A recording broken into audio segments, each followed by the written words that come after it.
I mean, we still gave them increment after that. But it was a very tough thing that we, because we just want to show the shareholders and analysts that we are serious about this. We are serious about a real turnaround, right? So we knew that we have a lot of cards on our hand. For example, the JV is about to be signed.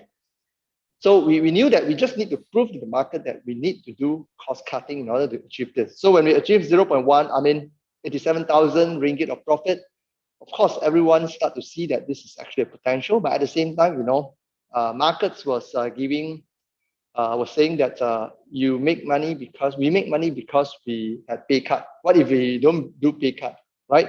So the next quarter, we don't do pay cut, right? We didn't do pay cut. So the next quarter, we recorded a profit of 1 million. Then, there's still, the market basically come back and say that, oh, you make 1 million because you sold IPs, right? So we say, all right, fine. I mean, if I'm not able to actually prove to you that I am serious about coming back, then let's wait for the next quarter, right? So the following quarters, okay, 1.51, and people started to feel like, oh, this time it's true. There's still a little bit of IP recognition there. I think Jinhua 800,000 or 600,000, right? Around that, not much. Yeah. So and then they started to say that, oh, you also have a currency exchange gain. All this information is good because it actually encourages us to do better and better. And then the following quarters, finally, we gave something that is more convincing. So we had 2.16 million of profit. And that was the time when it gets to the last quarter, the June quarter, in the prospect section, we actually said very clearly that we foresee that there are three challenges that we are seeing. Okay, first of all, we do see that there will be the pandemic is going to cause something, right? Which MCO happened, right? The second thing is that the worldwide part shortage was actually at its height, and we highlighted that we are seeing the worldwide part shortage issues, but then we will try our best to actually manage that. And of course, the third thing is restriction in traveling. Okay, there's a question we're asking how to spend the 2.7 million profit. Okay, we're not going to spend it. We're going to reinvest it. We're going to do. Hopefully, we can do better results going forward. So after 2.16, this last quarter, worldwide part shortage was a serious issue. It's really a serious issue. But at the same time, we actually found a way to actually get in different channels of revenue so that we could actually cover it, which we'll talk a bit later on. Yep. Okay. Something maybe I just add on is when you look at these profit numbers, right, starting from 1.5, 2.16 to 2.71, you will see that actually the sort of the core business contributions is getting higher and higher in terms of the profit numbers. So in fact, this shows that our strategy implementers are really successful, right? That's why it appears in the numbers. These are some of the insight we would like to share with the investors communities. Yeah, probably you talk about the currency exchange gain that people will actually write off as in this is not our effort, So last quarter we had how much? You want to just share what was the currency exchange gain? Last quarter gain is about Last quarter gain is about 520,000, right? This quarter forex gain, we recorded about 179,000. So basically, what are the currencies actually contributing to this forex gain? They are US dollar and renminbi, which are equally carry the same weightage, right? In terms of the forex gain or loss measurements. So maybe we need to repeat this so that Vincent could help us to let everyone know. 2.16 million in the March quarter, we had a gain of 500,000 roughly, right? 500,000.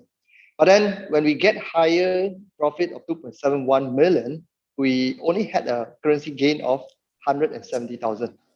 Okay, so I hope that gives you a perspective of, not to say that we always get help from somewhere else, just kidding. Yeah. Okay. Okay. So by region. Okay. Chinua. So by regions, third quarters, right? Talking about China, you can see that the revenue contributions from China part already increased 5 million, right? Q to increase 6.2 million, right? So in terms of percentage, it's going to be another, 3 digits kind of increase. Then we look at months. Rest of the world continue its contributions, right? From 11.6 million grow to 26.5 million. But something which the insights that I would like to share with everyone is actually the China part. If you look at it, last year's is just about six was 600,000. Now, and the percentage about 4%. But if you see as of the June result, the China contributions raised up to 40%, and the amount is 17.3 million recorded. Okay, so all right. So this here, I think we want to talk a little bit about the market revenue by market. So this part, Chinua, I'll take it. I'll talk a little bit about this. So as you can see that we sort of categorize our market into 4 categories: automotive, CIS, mobile tablets, data center. And the left part, the left-hand side of the pie chart actually shows you third quarter, which is the quarter that we are announcing. And on the right-hand side, the bigger pie actually shows you that the 3 quarters, I mean Q1, Q2, Q3, the percentage. So you will see that they are roughly about the same. I mean, of course, there are here and there are some changes, but we are probably around there so far. But the next slide will actually give you something different, right? Different perspective of what's going on. So revenue by market, we are comparing 3 quarters, 2020. The right-hand side is 3 quarters, 2021. So, okay, if you observe something, is that I want to get your attention to this 30% of automotive dropping to 20% in automotive. All right, 30% dropping to 20%. The rest of it, I would say that it's roughly there. But before you get panicked, anyway, the market is closed. But before you get panicked, from 30% to 20% kind of drop, it's actually not a drop, which I'm going to show you here. So the pie chart I'm showing is actually the third quarter 2021. And here you can see that I'm showing you all the different markets, right? Remember, automotive dropping from 30% in 2020 to 20% in 2021. But if you look at this chart, right, the blue color one, the blue color pie chart, the 3.6 million revenue recorded for automotive in 2020 is actually, although it's 30% of the revenue, but we actually increased almost more than double to 8.8 million in 2021 in terms of the quantum of the contribution of revenue. So, but then because overall you can see that our revenue has grown so much, so the percentage drop doesn't actually carries any specific meaning. All in all, you look at all the markets are actually growing very healthily, especially for mobile tablets, you see automotive, CIS, data center, they are all growing. Okay. Vincent, do you have any question on this? Looks like your mobile tablets are doing very, very well. Yeah, those are, yeah, I mean, those belongs to the 5G 7600 tester. Okay, thank you.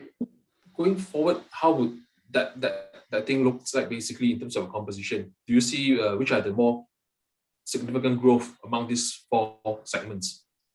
Okay, data center, as we all have been communicating for a very long time, I mean, data center on the far right, data center, this kind of revenue will not continue, will not persist, because this particular product tester that we sold is called 4600. We have actually generated more than close to 40 to 50 million ringgit of revenue over the past many years. and we already captured 90% of the market share. So it's sort of like we don't expect that this is going to be giving us much revenue going forward. And then the focus will actually go back to the mobile tablets, because the 5G thing is actually still a big thing in China and rest of the world. And we believe that this is actually something that will continue to contribute significantly to our revenue, all right? Especially, which I think, right? I think that based on the engineering effort from our front end frontliners, I think that mobile tablets will be the dominant contributor of revenue this quarter, all right? Doesn't mean that the other parts are not growing, but it's just a timing thing that every quarter different groups will actually be contributing different things, which is a good thing, all right? Which is a good thing. Here, before we have the influencers, YouTubers who start, commenting on our numbers. I would like to take the opportunity to actually talk about it myself, sort of like things that, they may pick up and then they will start challenging us on this number. What is this exactly? So the left-hand side is actually Q2 2021. The right-hand side is actually Q3 2021. So which means that I'm comparing June quarter and March quarter. If you realize that in the past slides, I talked a lot about 9 months versus 9 months, right? Because that is actually for 9 months, it would already give you enough data to understand where are we now. So here specifically, last quarter we achieved we achieved a 15.9 million of revenue, and 52% of it is actually contributed from China. And then if you look at this quarter, we had a growth of revenue, despite small. But then you realize that the China contribution has actually came down. So before anyone panic, we want to look at this. A lot of lines here, arrows, yeah. But it's okay. Okay, so what you want to look at is the red line and the green line. So you see that the red line represents our revenue from last quarter, and March quarter and June quarter, right? So we have a small increase of revenue. To me, it's still good, having in such a situation. But then if you look at our profit, has grown from 2.16 million to 2.71 million. So it's actually an increase of 25% in profitability. So in other words, while we had about the same revenue achieved, even though that the China revenue has came down. Okay, then you ask me why it came down. I'll explain to you in the next slide. It came down, but yet we will be able to we are actually doing well in the rest of the world to actually have the revenue to actually come in and compensate the loss of the temporary loss of revenue from contribution from China. And because China is always cheaper with a lower margin, so because of the contribution from rest of the world, so you see that the profit actually went up 25%. So that's the reason. So what exactly happened? The drop of the China's sales is mainly because that the worldwide part shortage means mainly in the wafer in China. So there was actually a short period of time. There was actually a period of time whereby the supply of wafer to China it's actually limited, and a lot of the companies, a lot of our customers are not getting wafers. So without wafers, they just couldn't start the production, and because of that, actually it causes the temporarily delay in terms of the shipment to our customer. Doesn't mean that the orders are cancelled, but it's actually delayed. And we see that, like the news I put up here from Reuters,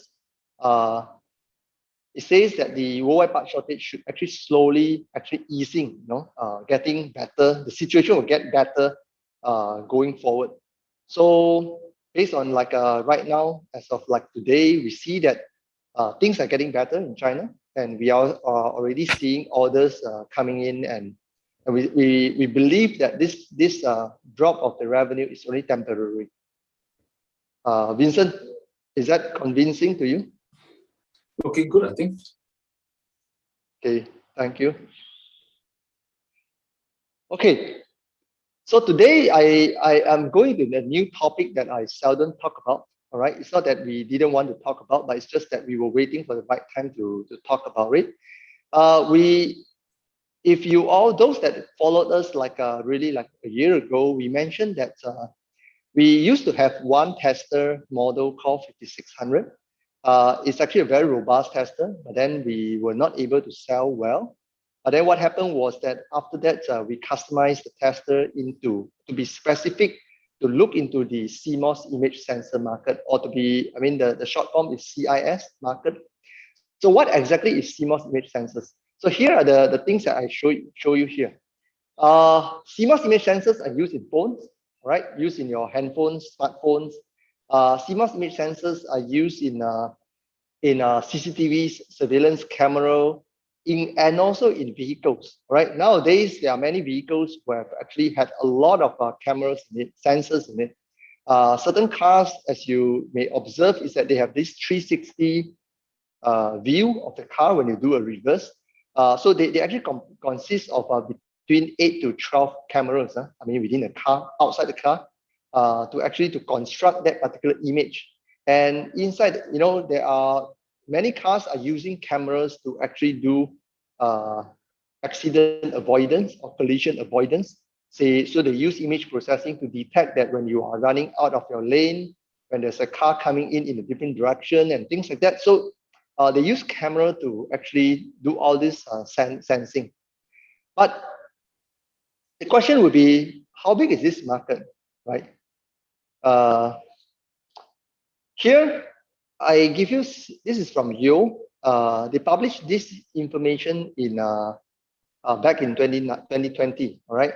So it says that it's actually published in 2021, in sort of looking back. It shows you that actually this is actually a growing market for sensors, all right? A growing market for sensors. And as you could see that basically how it actually grew is that from 2010, it was only 5 billion US dollar to 2019 or 2019, it was 19 billion, 19.3 billion kind of business. And it's actually definitely a growing business. But what exactly is driving it? Let's take a look. If you look at China itself, this particular research center actually published this information and shows that from 2019 to 2023, the growth of the CIS will be at a compounded growth rate of 8%. I can assure you that it's definitely growing faster than that, at least for the first few years. The reason being that with the pandemic coming in, what happened was that there are a lot of sensors that are being installed. They try to actually understand what's going on and stuff like that.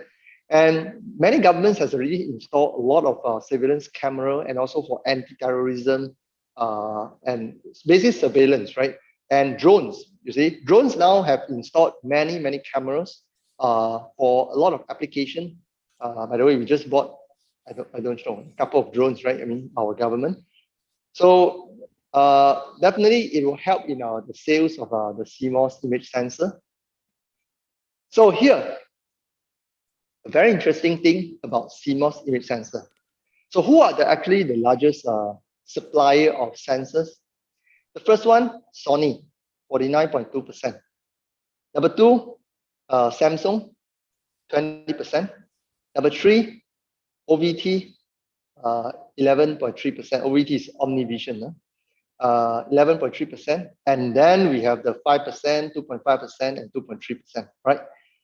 But the interesting part is that these 6 companies, 50%, 20%, 11%, and the rest of the 3 companies combined commands 90% or 90.8% of the worldwide market share, right? So Vincent, if you are trying to do business in CIS, who will you look for? It's muted. Okay, yes, mute, yes. So of course, those key players. So where does Aemulus stand with them, basically, Yeah, I mean, someone put up a good answer.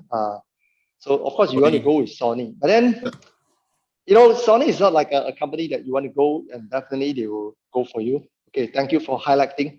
But I'm not going to tell you, and I can't tell you exactly who we work with. But then we are out of this top six company. Yeah. Okay. Remember, Aemulus is always made in China, 2025. Remember that. So which means that who will we look for? You got to think by yourself. All right. So what do I do right now is that the beauty of it is that we have fought so long for a year to get into this. I mean, to do big in this market, and we every quarter we talk about made in China 2025. We talk about 5G tester, RF filters.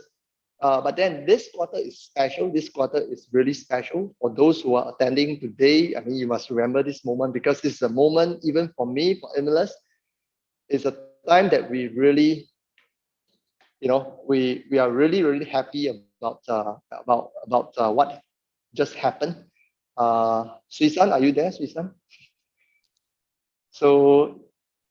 So here, I mean, Suisan, I really need to thank you. A year ago, first time met you, and then you brought us for roadshow, and we managed to convince many institutional investors to participate and to believe in us, and also a lot of retails has been coming in, making a bet, I mean, honestly, I really heartfelt appreciation to all of you. It's not easy, it's really not easy. We just came back from hell. That's really the situation that I was putting myself in last time. So here I highlighted three. Okay, I highlighted three. It doesn't mean anything. I'm just saying that these three companies. Thank you, Suisan. These three companies, Samsung, Sony, and this Huawei. Okay, so you have one company with it's actually, this is different numbers from different time, but about 49%. Then you have 20% and 10%. And remember, the Made in China 2025 is that China wanted to localize the imports, right? Localize the imports up to 70% by 2025, which means that which one is China's Chinese company? I don't know. I'm not sure. Okay, so that company most likely it will grow, big enough that it probably will start to actually take, the market shares from Sony. That's what I think. So next thing it's we need to understand that why is this CIS is growing, whereby we knew that actually the mobile phones shipment is actually dropping. All right, the mobile phones is actually dropping. You can see here from 2014, starting 2014, it's actually dropping, and it goes up a little bit and then it comes down again. But the thing is that CIS in the first place, number one, there are more phones, more cameras that you can have in a single phone, right? From one became two became three, and now you have 4 cameras, and some you've got 6 cameras on a phone. So which means that the number of CMOS image sensors has actually increased. And what is actually compensating the decrease of mobile phones is actually this, right? The security, anti-terrorism cameras, surveillance cameras are actually on the rise. You can see that from 2014 to 2018, it has a whopping growth of up to 300, from 21 to 300. This is C, so it's actually 2.1 billion to 30 billion, maybe. And the other part is EV cars. Electric vehicles. It's a very strange thing that when you talk about EVs and autonomous vehicles, then suddenly you will see that they are just putting tons of cameras into the cars. All right, because they use all these cameras to actually look into different part of the car, far, near, right in front of them, to make sure that they do a lot of anti-collision prevention. So they need all this pattern recognition, these images to actually detect what is actually happening around them. So this is the part that actually growing faster than the phone sensor. I mean the phones the CIS used in phones. Okay, and someone sent me this particular part that we discussed this morning before we make announcement. And what happened was that here, I mean, I'm not going to read through everything here, but then you see that today the reason that we talk about purely about CIS is because here I'm going to read it out loud that we have achieved significant progress in the CMOS image sensors market with contracts secured for test system delivery from financial year 2022 until 2025. So we are getting a 5.3 million US dollar of contracts already. Okay, so it's 5.3 million contracts. So there are some development right now. It's already happening at the end of the year, and the deployment will be happening starting 2022. So Vincent, do you think this is exciting? Wow, well done. It's a Thank sizable you. contract. Yeah. Finally taking off. So, Chinua, anything you want to top up? Nothing much from my side, but as what we see from the prospect, right, our continuous revenue drivers, right, it will be more on the smartphone tablets, CMOS image sensors, like what you're sharing just now. Yeah. So of course, here we wrote it very clearly that the contribution of revenue will only come in 2022. So it's a good thing because that is sort of like a future contracts that we are already secured on hand.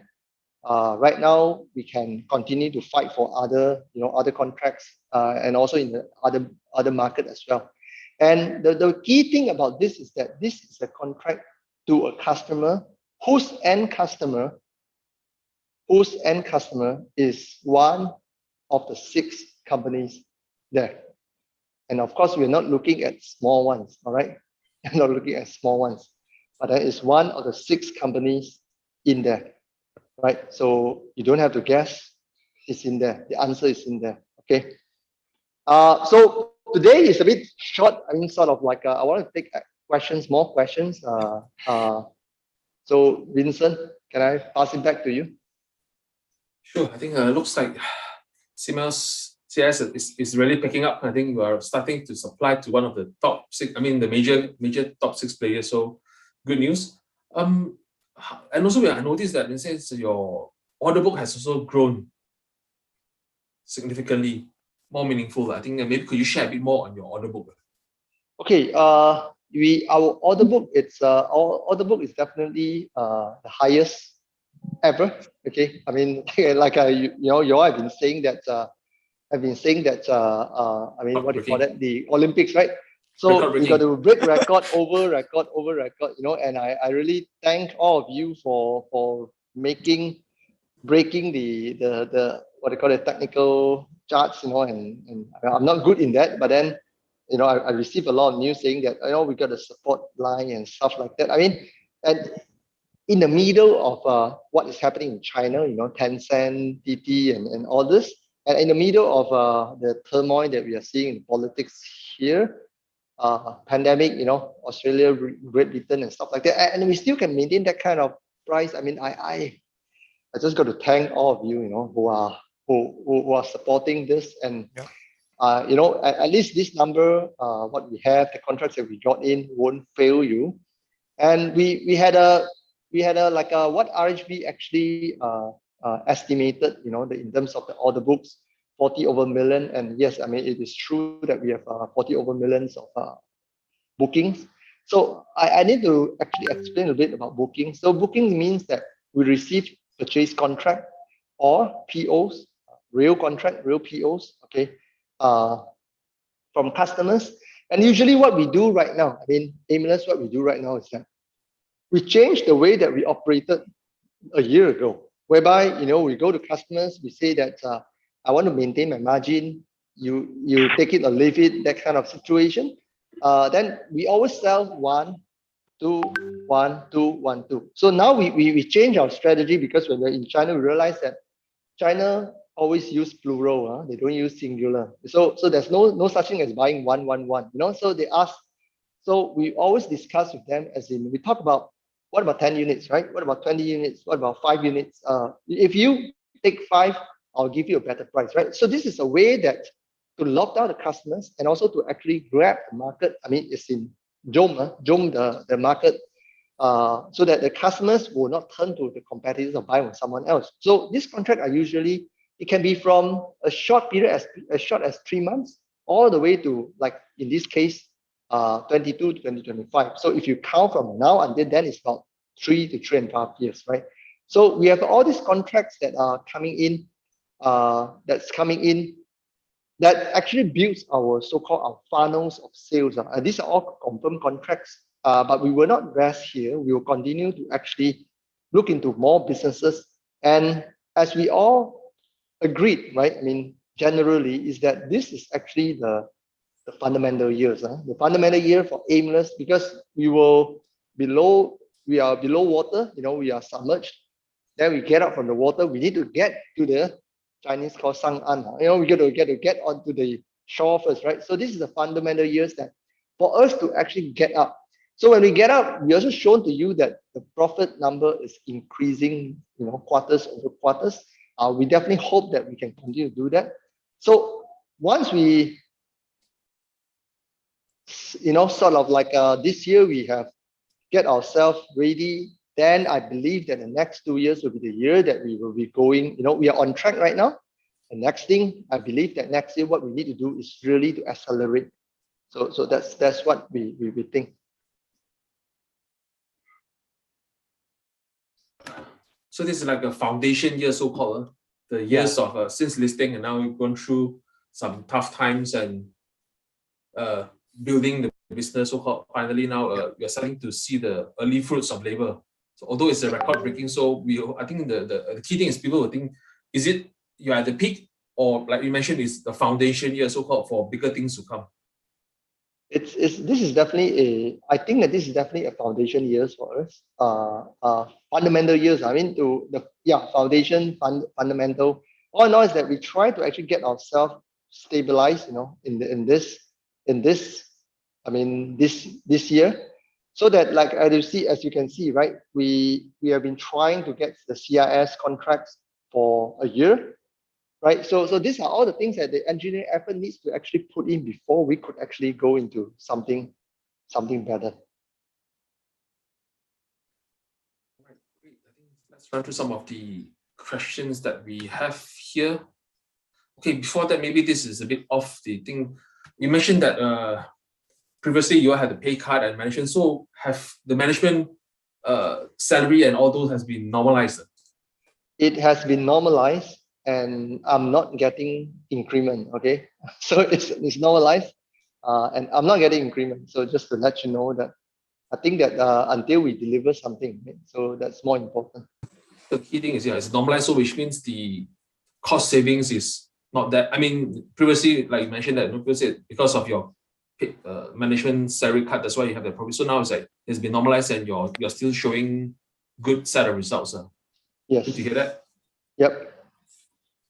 So now you have your happy staff, the staff that didn't get pay cut, now seeing good profits. So ESOPs and bonuses, I think all are aesthetic, I guess. Yeah, I mean, for a growing company, it's not easy, right? So not everyone would be able to sort of like understand.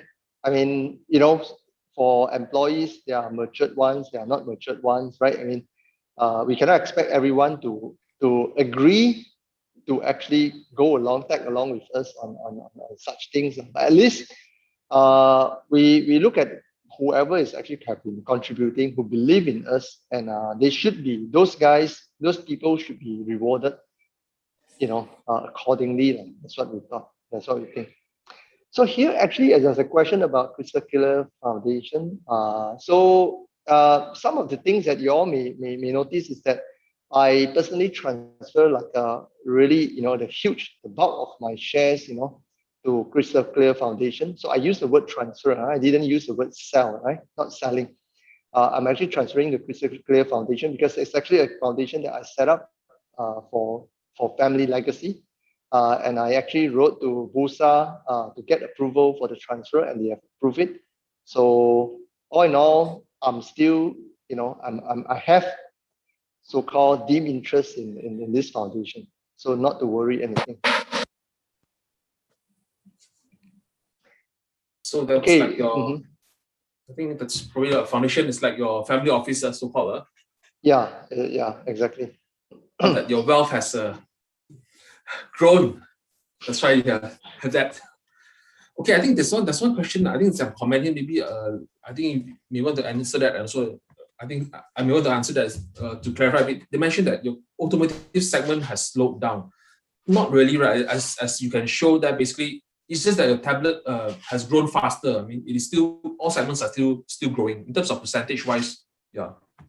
So for automotive industry, we actually are doing quite well. I mean, if you look at if you look at the 9 months number based on automotive, the automotive was actually 20% of the 9 months. It's actually of the 9 months. What do you call it? Revenue. So it's actually a lot, right? I mean, we can't really compare with last year because the last year's revenue was very low. So if you look at blue color blue color bar chart, it's actually increasing from 3.6 million to 8.8 million. So 8.8 million is actually respectable. It's actually a huge number.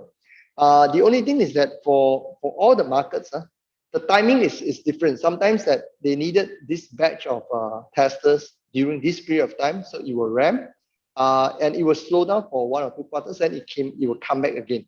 And I believe, other than the CIS market, I think the next one that we are really serious about is actually this automotive industry, right? We are very serious about is this industry. There's nothing much that I can share or I'm allowed to share at this point of time. I hope that in the next quarter, the same session, maybe we could have this particular thing. We have some better news like what we had previously to share with you all. But at least I can say that automotive industry is now, it's clear to us that it is something that is for us worth investing more money into it. Okay, Vincent. Okay, great to hear that. I think definitely we will have you back for the next quarter. I think let's see. There's another question here. Okay, they're saying that the 40 million order book, how long will that last? It's between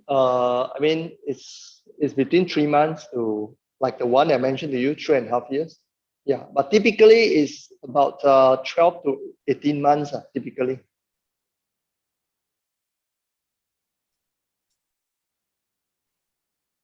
Another question is a potential order from Korea. Any more high potential order from Korea and Taiwan?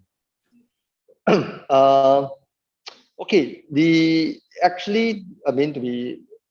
share with you that I mentioned about this particular CIS tester. It is actually it's actually a combined effort from the Taiwan and China's, of personnel who contributed to this. So sometimes the PO may not come from the country, but it doesn't mean that they don't contribute. It's just where the PO actually is being issued, So to put it this way is that actually for this CIS, it's actually partly contributed by the Taiwan's team. Okay, another question about the progress of TMSS factory in China. Okay, right now we already have a temporary factory in Jiashan before we move into the actual factory. So in this temporary factory, we have already it's already started, trying out testing. But towards the end of the year, most likely that we will be actually ramping up fully 100% on making 7600 tester.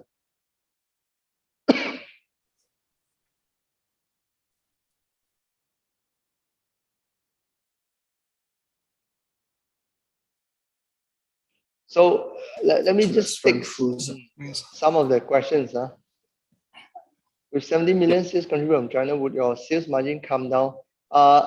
Yes. Definitely our margin will actually come down. It's already reflected for many quarters that when we actually sell in China, the margin will be actually lower than rest of the world. But we need to understand that basically China is actually a volume game, right? China is a volume game. It goes by.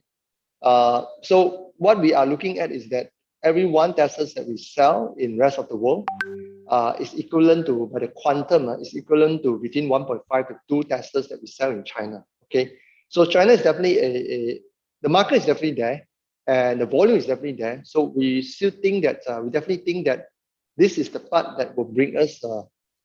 I mean, not to worry too much about the margin itself. That's what I'm trying to say. And I see that that's number one. Okay, what's the number one priority? Priority for Aemulus in next quarter. Okay, number one priority. I mean, in Aemulus, the priority is always sales. Okay, the first thing that we need to do is that make sure that we get in sales. So if you talk about ESG, then probably this is something that we will elaborate more, next time. How big is AT market and how big Aemulus can grow? So usually it's actually very different from market to market. So like the CIS market, right? We have 6 companies, 6 companies there. So we are starting from zero, right? We're starting from zero. So to get to there, I think we would be able to look into between, maybe next year we'll be able to achieve like between 2.5 to 5% of the market shares for the CIS market. Okay. Maybe you want to pick up that. Okay, Sanbing, you let me answer this. Sure. Okay, why the cash flow from operation activity still negative since last quarter, right? Okay, when you look at the announcement, the cash flow statement actually shows the 9 months cash flow movement, right? As at June, it's still negative. However, if you look at the third quarter itself, April to June, in fact, we already recorded cash inflow from operations about 3.1 million. Okay.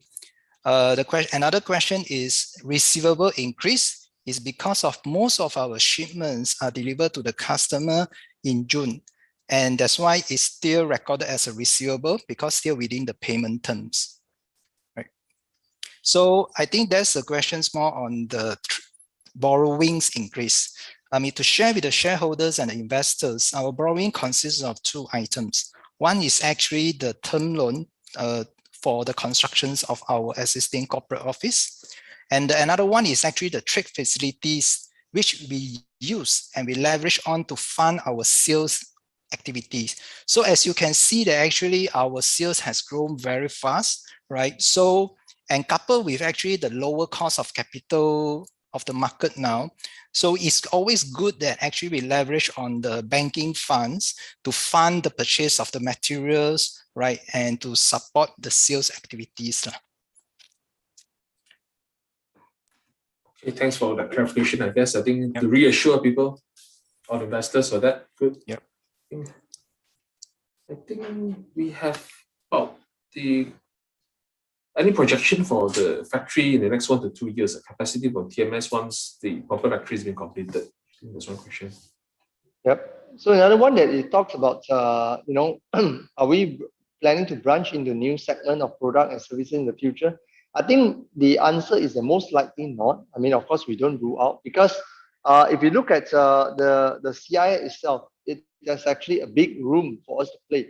I mean, we mentioned that we have actually received a contract, but it's just a contract, right? One contract. So what we are looking at is that with that getting into one of the 6 customer in top 6 customer, we want to go to the next one, right? I mean, the first one, we go to the second one, third one, and things like that. So that's definitely what we wanted to do.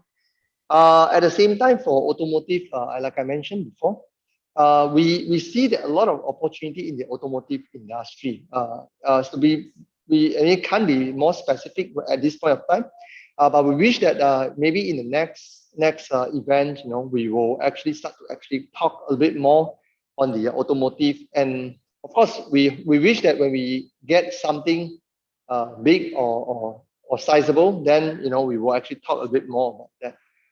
For now, I think that to be able to get this $5.3 million of our CIS business is definitely something very interesting, for us.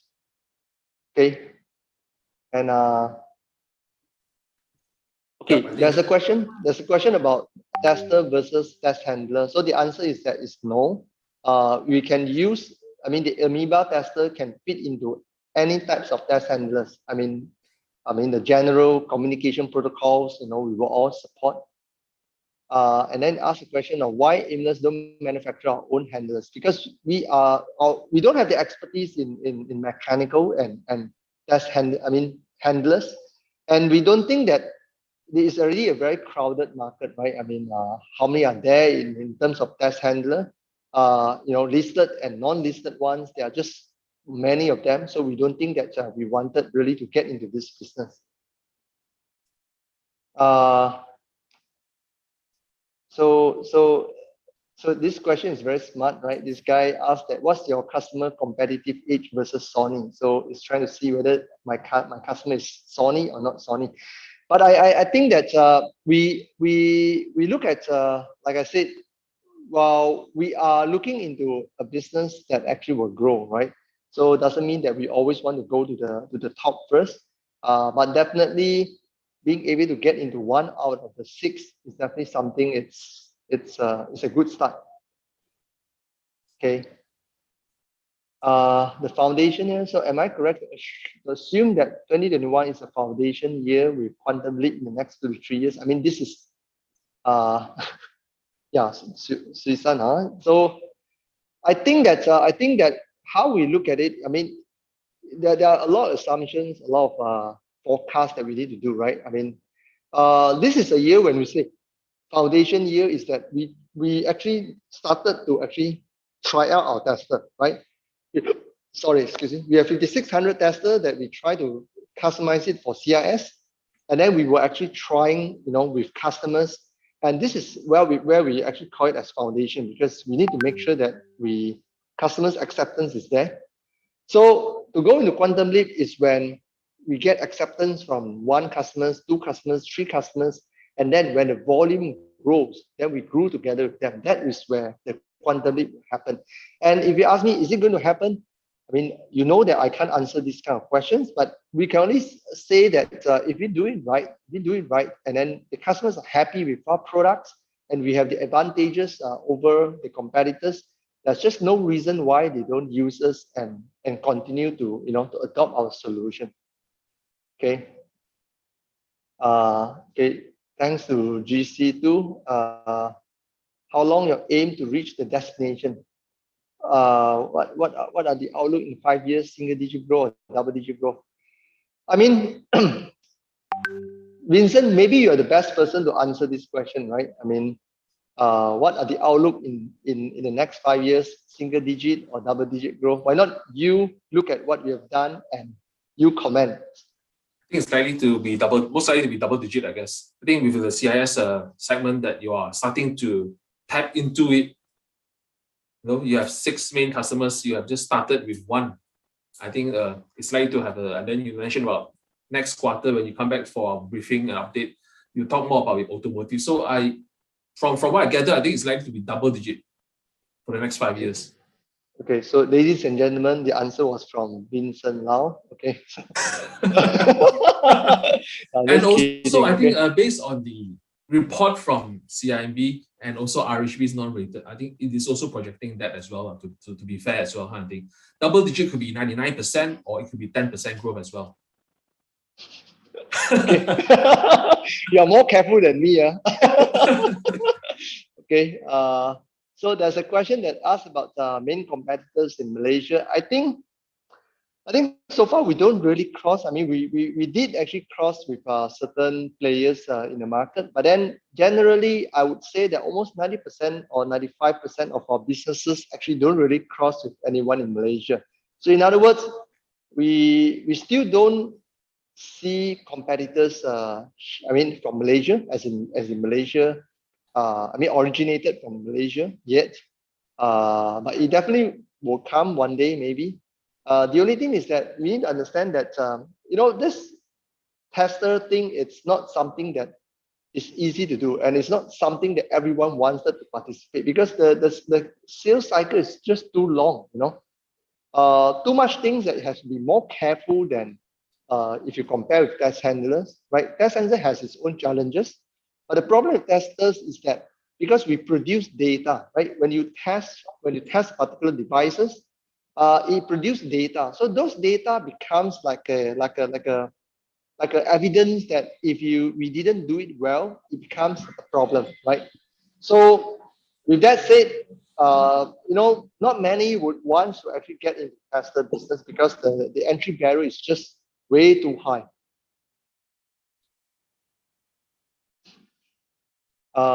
So information about RSP from one of the audiences.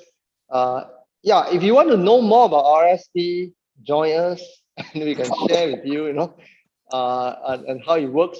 But just a general thing is that we are actually generously giving away RSP to our staff.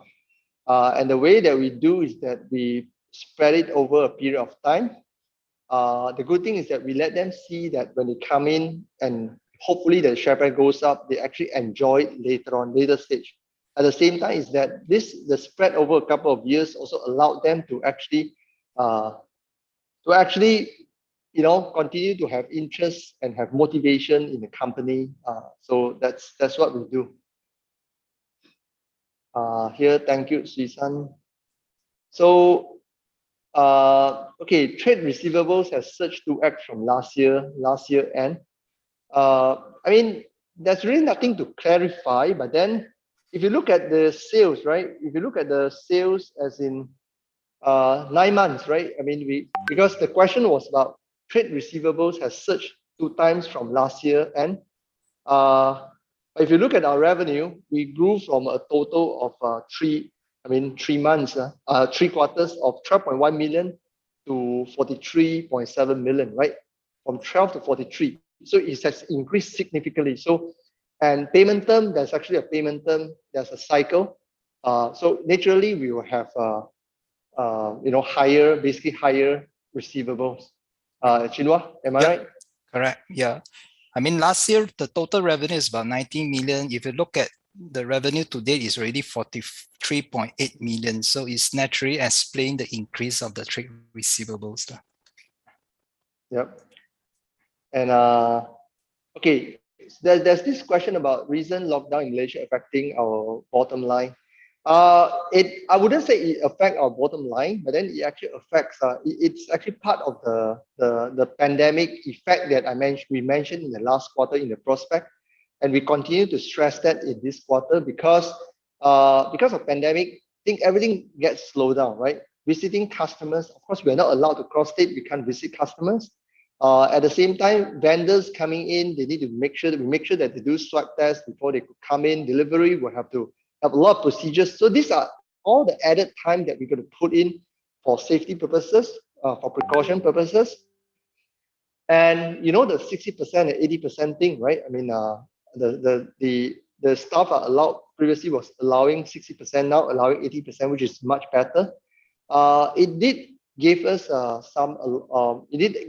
challenges in meeting the numbers, but looks like, I mean, the result shows that we actually managed to actually brave through those challenges. Okay.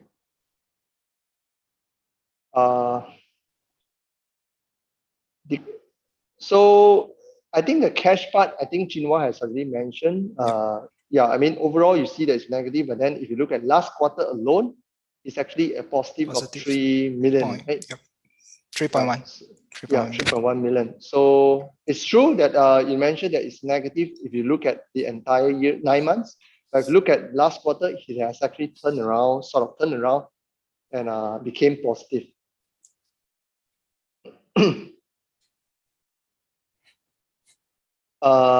Okay, so question on centralizing our production in China. We want to be careful in this type of transfer. So most likely what we'll do is that we will go by part, in a staggered manner. So we'll go by modules transfer. System level built in TMSS in China first. Then find the right time that we transfer the module level to China. All in all, we got to to weigh between cost, effectiveness, and time to market. These are the few things that we will actually have to weigh and to make those this decision.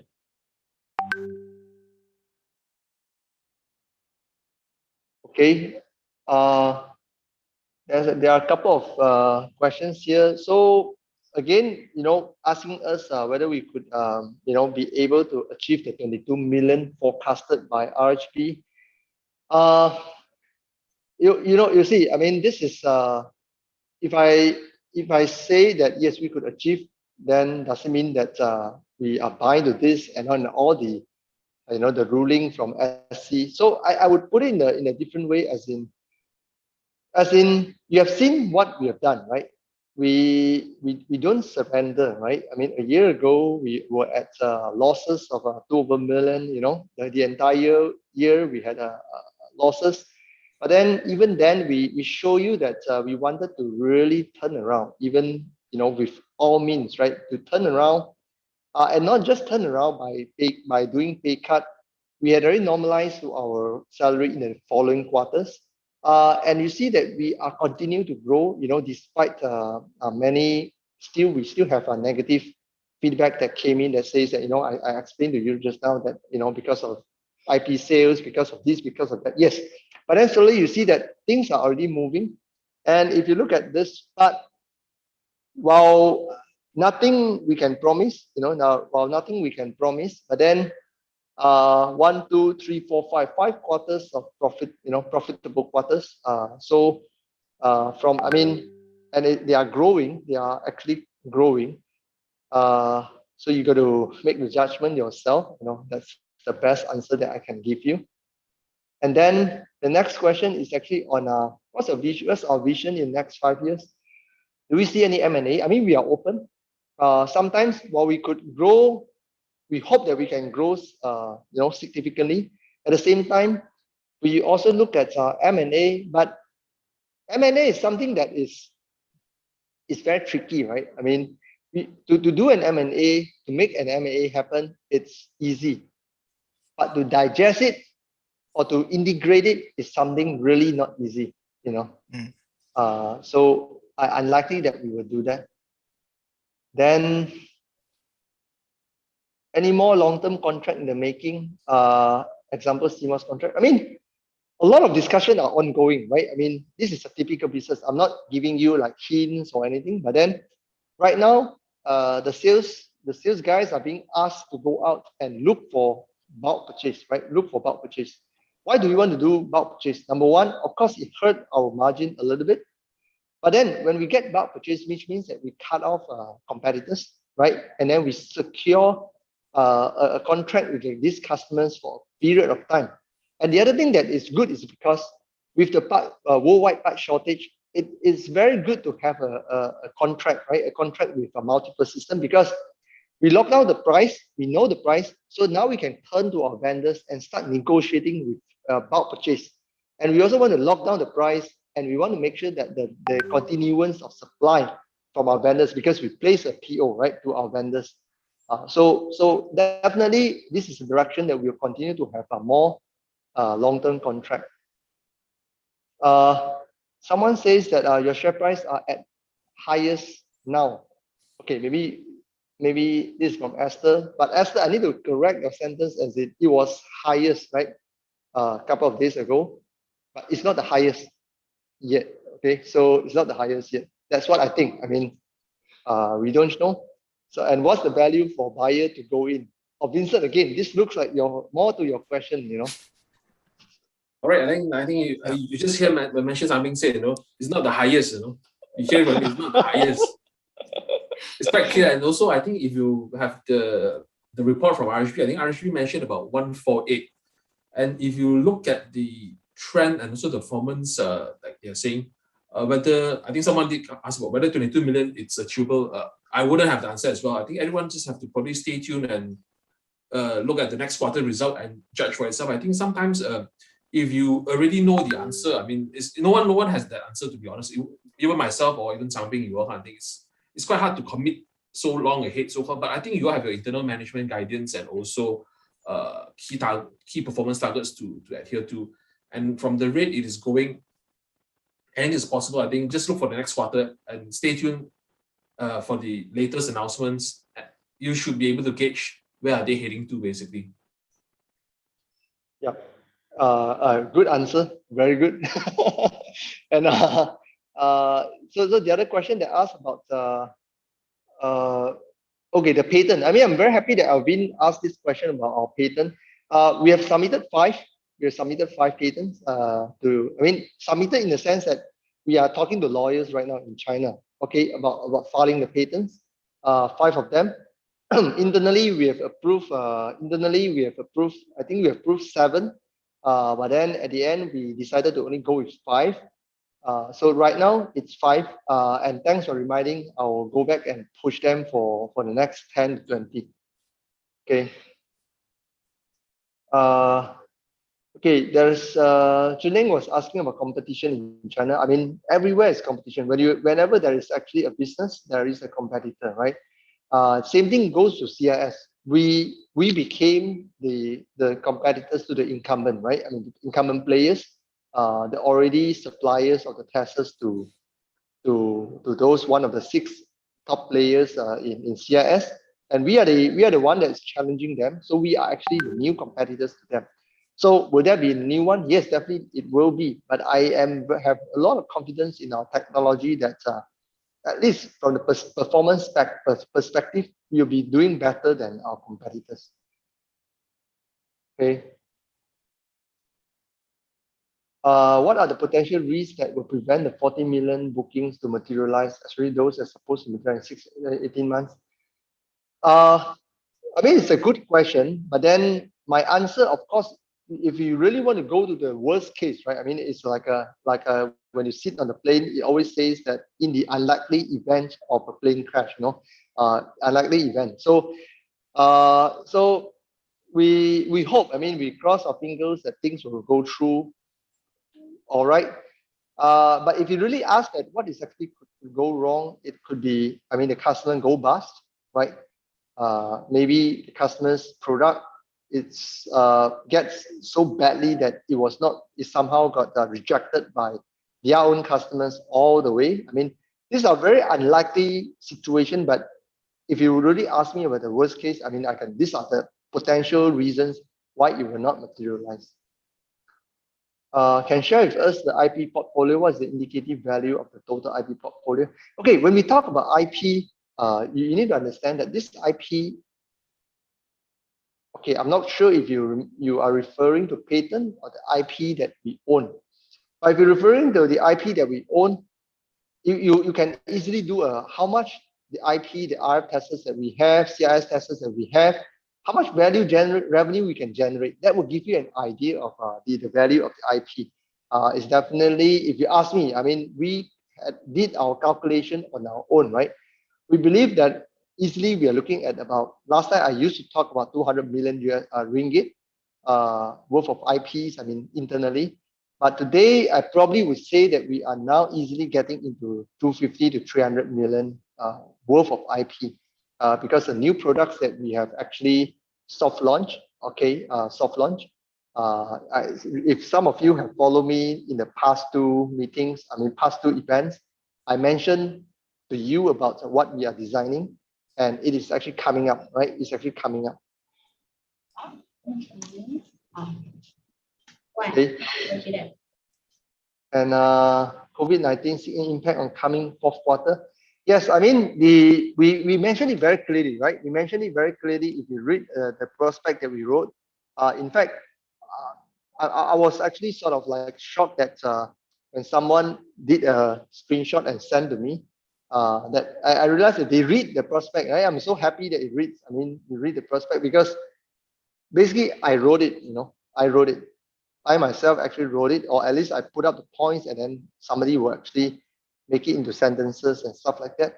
So we mentioned to you that potential challenges and risks, this is all real thing. I think no one can run away from this. It's the continuous disruption of supply chain, wafer shortage, white part shortage, shipment, ship got stuck at Suez Canal, and things like that. It will continue to happen. In fact, it will be there for the next few years. And then the restriction of cross-border traveling. I mean, you know, we are doing international businesses. Not able to travel is like I don't get to, you know, I don't get to smoke for the entire day because of meeting. By the way, I don't smoke now, right? Just sharing the feeling of those smokers. And then the third thing is actually the, you know, the pandemic. Honestly, are we getting better? Are we not getting better? You see that Australia was like, you know, was being praised for what they have done, and then suddenly they realized that they didn't do vaccination. It was a bad move. Then we look at China. Yeah, it's right now it's still doing pretty well. We look at UK making a big bet in opening up the economy. Malaysia, Malaysia. I mean, you know, we are EE industry. Of course, you all would envy that we all are getting the PCAS and we get faster in terms of vaccination. But I would say that don't worry, because I think the vaccination rate will actually get up very, very quickly. By end of September, I think very high chances that people are getting the first jab. But the thing is that what's next, you know? We continue to be very careful, right? We continue to be very careful in terms of how we handle our employees and staffs. But let's pray together that everything will go well, you know, will go well. Vincent, it's anything on your side? I think we've covered most of the things. I think. Thank you so much for your time. I think unless you want to add on anything, I think it's been quite an informative session. I think the third time coming back, I think every time you guys come back with better news, more developments, we see progress in your, I would say your forecast, but progress in your development. Basically, you know, you all did fulfill that basically so far. So, and you mentioned that next quarter you talk more about your automotive. I think everyone will be looking forward to it. I think from the first session that you came to, I mean, we hosted you, the share price was about 70 or 80 cents. I think it has gone up to now $1 kind of thing. So I think, and towards the second session, I think people were asking, oh, it's also at the share price was at also so-called for 52-week high. Is it peak already so-called? But you know, time again, you know, we've proven that your numbers are growing, your business are growing. So we shall see how shall it pan out. Basically, I think looking like it's looking good, so-called. We shall see. Thank you, Vincent. And and just a little bit of information. I don't think this is actually confidential. I think that more funds are coming in, as in local, foreigners. You know, it could be small, but then we do see that we are getting more trust from fund houses, institutional investors, and also more retails. I mean, more retails are actually believing in us, which is actually very good. Last one is that there's this person, Erin, who's actually asking a couple of questions about power management IC. PMIC, it's I mean, generally we call it PMIC. PMIC is actually, it's a very big market. It's an extremely big market. It's actually used to actually moderate. I try to use the word, the moderate electricity and current and voltages so that it doesn't spoil, you know, the components inside the gadgets, the phones or the laptops, right? So what we are doing, what we are seeing here is that we do have a lot of requests on PMIC, right? But right now we are not big in this yet, and it's not our focus at this point of time. For data center, like I mentioned, we had already generated 40-50 millions of revenue with an investment of 1 million 6-7 years ago, and it's actually a very good return on investment. And we already had 90% market shares, so it's unlikely to give you like a, you know, like a big growth going forward. It will be here and there, a little bit here and there, some surprises now and then. Just like last year, this year we did, I mean, received a surprise, right? Because of many people are staying at home, so which means that you do use more cloud storage, then the hard disk requirements actually increase. So that's what happened. Last one from Charlie, it says that notice in your 4 revenue streams there is no recurring revenue from services. Okay, we do have a small part of services, repairs, and things like that. But because this is not a growth, this is not a growth thing that we want to focus on, right? We want to focus on getting more sales, new sales. So we actually embed this particular part into, we refer to a different category of businesses. So we put the services or repair that is associated with the market, and we categorize them under that market. Doesn't mean that it doesn't exist. So I think that is pretty much, Vincent. Yep, I think thank you so much. I think thanks for the time. Thank you. We Sure. hope to see you Thank again the next quarter with better results. So With positive developments, basically so far. I think you mentioned, yeah, that's a keyword. Yeah. all right, thank you. All right. All right. Thank you, Sammy. everyone. Thank you, Chinua. Thank you, everyone. Thank you, Thanks. Vincent. Thank you, Thanks. Susan. Bye-bye. Everyone. Thank you, Susan. Good Bye. night. Stay safe. Thank you safe. so much. Thank you. Thank you.